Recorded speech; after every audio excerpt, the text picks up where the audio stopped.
1700 km, 14 étapes, les concurrents de la 26e édition de la France en courant viennent d'achever leur périple ce samedi à Bernay dans l'Eure.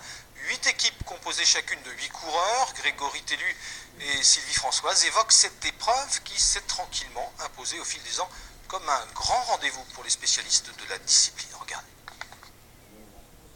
Ils en ont plein les baskets. Corps épuisé, esprit fatigué à l'heure d'entamer la dernière demi-étape au départ de Moulins-la-Marche, la mal nommée. Comme une dernière ligne droite pour des coureurs, oui, qui ont déjà avalé plus de 2600 km en 15 jours. Je suis un petit peu fatigué, mais ça va, sinon les jambes ça suit encore.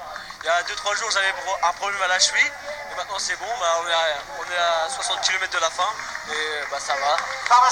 Il en faut une bonne dose de courage, de folie peut-être pour s'attaquer à la France en courant. Une épreuve, que dis-je, une institution qui est à ce jour la plus longue course enrôlée sur route de France.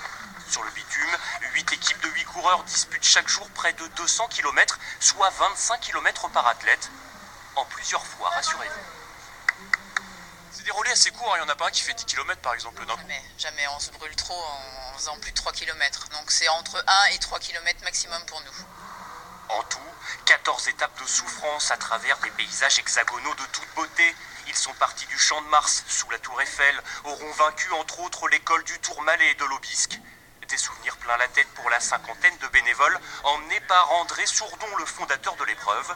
Depuis 26 ans, cet ancien boulanger fait rimer course à pied avec convivialité et plus si affinité. On a fait de nombreux mariages, ça a dû faire quelques divorces, mais on a fait de nombreux mariages qui tiennent parce qu'en réalité, les gens dans la difficulté qui s'unissent, c'est quelque chose quand même.